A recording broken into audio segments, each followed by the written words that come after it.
Yahoo News put an article out there saying West Africa's ECOWAS rejects Niger's junta's proposed 3-year delay for an election. So they're calling them the military junta. Some may call them a freedom revolution. Mm-hmm. ECOWAS has rejected the military leader's proposal to have a 3-year delay on elections. I'm leaning more to the side of ECOWAS on this one. I don't think you need 3 years to have an election. You were not elected by the people. You've taken over via a coup. Maybe 6 months or 12 months, then you have an election. Why wait for 3 years? What do you want to do in a 3-year span, which you can't prove to the people? Whether you, as a military leader, you said, no, I've done my part in the military, I want to move into politics, give me the opportunity to be your president. I'm leaning on the side of ECOWAS on this one. Of course, I do have my misconceptions about ECOWAS, because ECOWAS is, for a lack of a better term, it's a bit of a bitch for France. And you can say puppet for the West. Look, we're an adult channel here, so people can have a puppet or at the moment. So, but however, on this stance, a 3-year delay for an election. Joe, Tinas, let's open it up on the Niger discussion. I think I'm gonna be, leaning towards the military, to say the 3 years one will make much more sense, because there is a lot of confusion, a lot of forces that are pulling in Niger. Niger is quite significant geopolitical country, and it needs to be more stable before it's handed over to a civilian leader. Because at the moment, like you said, ECOWAS is being, controlled by its puppeteers, and it's putting so much force, and a civilian leader will not be able to stand against ECOWAS before the masters come in and take over. Because if they are quick to put a civilian leader, that person can be blackmailed, can be hoodwinked politically by France, US.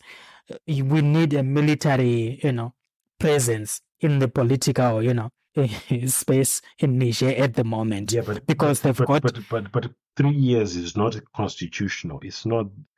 The people, yes, have celebrated. Whose constitution? Okay. Can I finish?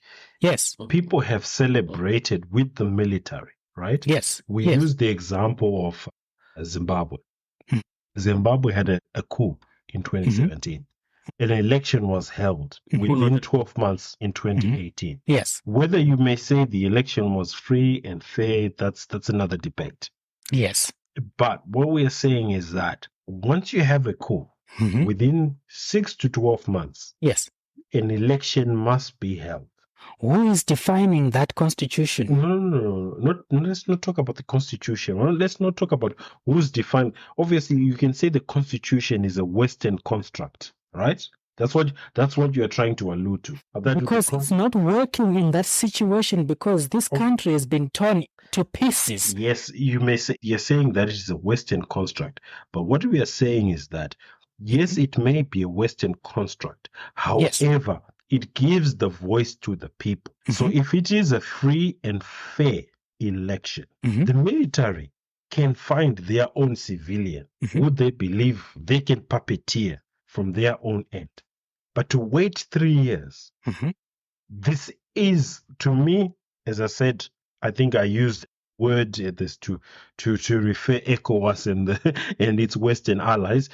You're more politically correct about being puppeteers or puppets, right? 3 years is too long to have an election. Within 12 months, election should be held in Niger.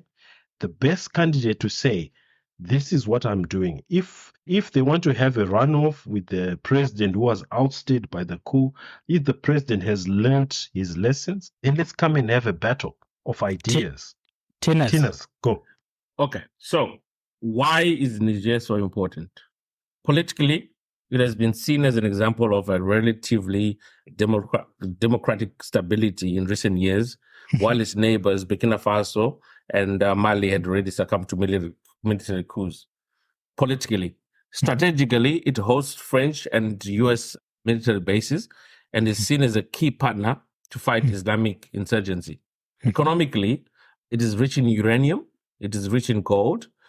It produces 7% of all global supplies of uranium.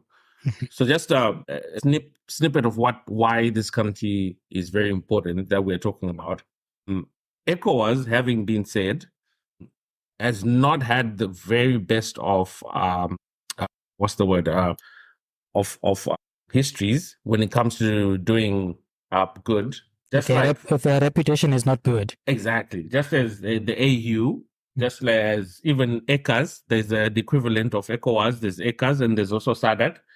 All of these organizations have not really done well when it comes to, doing the right thing for African countries, making the right decisions, and just having that overall lookout for the African interest.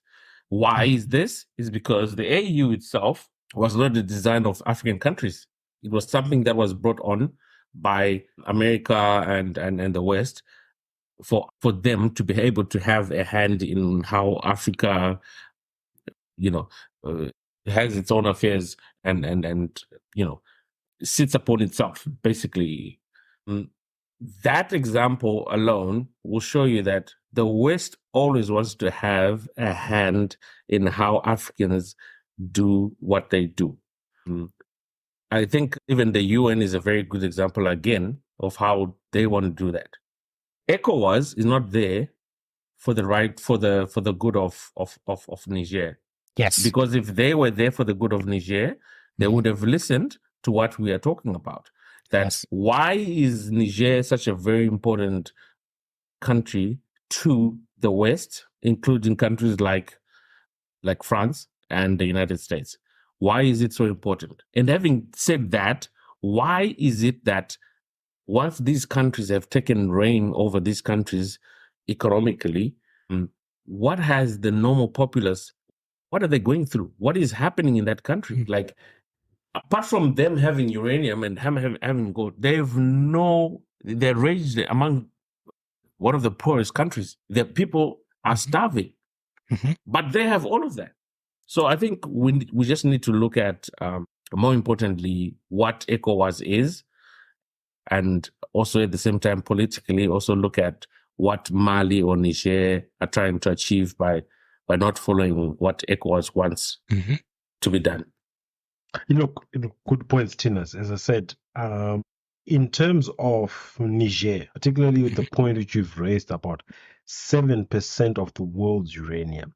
Yeah, people might snigger, say, 7%, 7% is That's a lot of significant amount. And if France, Germany, who have been particularly outspoken, most of their energy generation is from nuclear energy. And what is nuclear energy? Is uranium. So a place like Niger is just what can we say? France and Germany are pickpocketing, this free uranium, because again, Niger still uses the francs. I didn't know that. If I want to add on to that, okay. So one of the things that we haven't spoken about is, I was also hearing one of these podcasts that apparently, since the Nord Stream pipeline that was coming from Russia, going to some of these European countries, since it was blown up, the European countries and the West strategized to have Nigeria supply natural gas through, amongst other countries, Niger. Yeah. And Niger is so central, like we always said, it's so central to the Sahel region that they cannot go past, divert the pipe around Niger. And one of the key issues, I think, when we heard France making a lot of key threats, was because they were now saying, no, you're not going to put your pipe through our country. That's not going to happen. And you see, with that, again, we also have to consider that is part of the reasons why a country like Niger right now is very, very important to the whole debate. Yeah. So I'm coming back to that issue of military rule. You see, even Burkina Faso, Traore has been there for almost a year now. And it's going very well for the Burkinabe. Yeah. So what's wrong with Niger? Sankara at the time was a military ruler. He was there for years. Muammar Gaddafi was a general. He was there for decades, and Libya was livable. Despite some of the political victims. Can I come back to that point, right? Okay, you've given the examples of Gaddafi and President Ibrahim Traore. Yes. So what we are saying is that if the military or a particular general or a particular colonel wants to get into the political space, right? Yes. Go and talk about your manifesto. Talk about your vision for Niger, right? Now, you talk about, you entered the service of the government in the military to protect and serve the people, right? You've taken out a leader who you're saying is not protecting the people's interest. Yes. Right? So you've done your part as a military leader. Yes. So after 12 months, you say, right, we've taken out this individual who has not protected the rights and the benefits of the people of Niger or whatever ex-country. Yes. Right? Let's have an election. This political candidate, they are saying they will protect the interests. Yes. Or maybe the former president is saying, I've learned my lesson. The relations I try to have with X country, Y country, Z country, yellow country, blue country, has not benefited us. I will bring, this A, B, C, D, E, F, G as my manifesto and policy. Your job as the military leader is to protect and serve the people. You've done that. After 12 months, step away or say, I resign and I want to go into the political field. Yeah. So what's wrong with them being there for 3 years? Exactly. Just one thing. That role is transition. And transition can take. There's no transition which takes 3 years, Jenny. No, not for anything that has already been. There's no transition.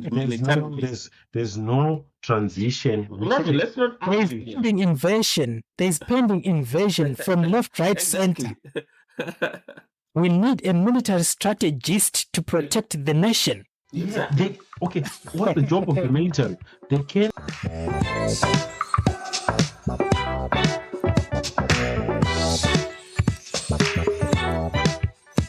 If you've enjoyed this short clip, click the link in the description, listen to the full episode, or listen to us on your favorite podcast platform, or check out the pinned comment where again we've got the link for the full episode. Remember to subscribe, like, share, leave your comments. Let's have a discussion what you feel about this topic which we shared on this amazing short clip of Amagent's podcast. Thank you and have an awesome week.